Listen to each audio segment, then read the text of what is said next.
শব্দ শুনতে পেলেন? কি দারুণ মুচমুচে হয়েছে না?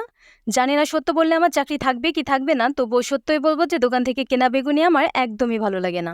দোকান থেকে কেনা বেগুনিগুলোতে শুধু বেসনের পুরুত্বই থাকে, অন্যদিকে বেগুনির অস্তিত্বই খুঁজে পাওয়া যায় না। আজ এমন একটি বেগুনির রেসিপি শেয়ার করছি যাতে অতিরিক্ত বেসনের বিরক্তিকর প্রলেপ থাকবে না, অন্যদিকে বেগুনির বাইরেটা হবে বেশ মুচমুচে আর ভেতরটা হবে সফট। বেগুনি বানানোর জন্য আমি একটা বেগুন কিছুটা পাতলা করে কেটে নিয়েছি। বেগুনের পুরুত্বটা এমন হবে যে খুব বেশি পাতলাও হবে না, আবার মোটাও হবে না। কেটে নেওয়া বেগুনগুলোতে স্বাদমতো লবণ, সামান্য হলুদ গুঁড়ো ও আধা চা চামচ মরিচের গুঁড়ো দিয়ে বেগুনগুলো মাখিয়ে নিয়েছি।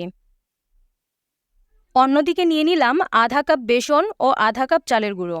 বেগুনি বানানোর সময় চেষ্টা করবেন চালের গুঁড়োটা অবশ্যই অ্যাড করতে। এই চালের গুঁড়ার জন্যই বেগুনিটা বেশ ক্রিস্পি হবে। বেসন আর চালের গুঁড়াটা আমি চেলে নিয়েছি।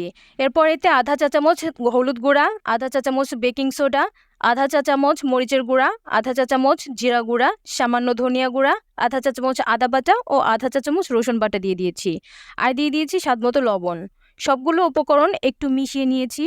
এরপর এতে প্রয়োজন মতো পানি দিয়ে দিলাম। মোটামুটি পাতলা একটা ব্যাটার তৈরি করব। পানিটা আসলে আমি মেপে দেইনি, তবে 1 কাপের চেয়ে কমই হবে। ব্যাটারের ঘনত্বটা ঠিক হওয়া প্রয়োজন, তা না হলে বেগুনিটা পারফেক্ট হবে না। ব্যাটারটা খুব বেশি পাতলা করব না, আবার অনেক বেশি ঘনও করব না। আমার ব্যাটার তৈরি করা হয়ে গেছে। অন্যদিকে একটা কড়াইতে তেল গরম করতে দিয়ে দিয়েছি। তেল ভালোভাবে গরম করে নিয়ে বেগুনিগুলো ব্যাটারে ডুবিয়ে ভেজে নিব।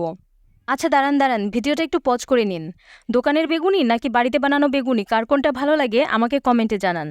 যারা ভিডিওটা ইউটিউব থেকে দেখছেন তারা চ্যানেলটা সাবস্ক্রাইব করে দিন, আর যারা ফেসবুক থেকে দেখছেন তারা পেজটাতে ফলো না দিয়ে থাকলে পেজটা ফলো করে দিন।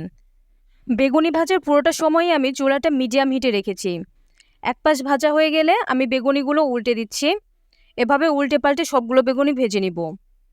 এভাবে বেগুনি বানালে কিন্তু বেগুনিগুলো খেতেও ভীষণ মজার হয়। বেগুনের পুরুত্ব আর বেসনের পুরুত্বের ব্যালেন্সটা বেগুনিটাকে বানিয়ে দেয় ভীষণ মজার। আমার সবগুলো বেগুনি ভাজা হয়ে গেছে, এখন এগুলো কড়াই থেকে তুলে নিব। আপনারা কে কীভাবে বেগুনি বানান সেই রেসিপিটা এই ভিডিওর কমেন্টে শেয়ার করতে পারেন। আমি সেই রেসিপি অনুযায়ী পরবর্তীতে বেগুনি বানাবো এবং সেই রেসিপির ভিডিও তৈরি করে আপনাদের সাথে শেয়ার করব ইনশাল্লাহ। দেখুন বেগুনিগুলো কত সুন্দর হয়েছে দেখতে। এগুলো দেখতে যেমন সুন্দর হয়েছে, খেতেও কিন্তু ভীষণ মজার হয়েছে। বাইরে ক্রিস্পি আর ভেতরে সফট।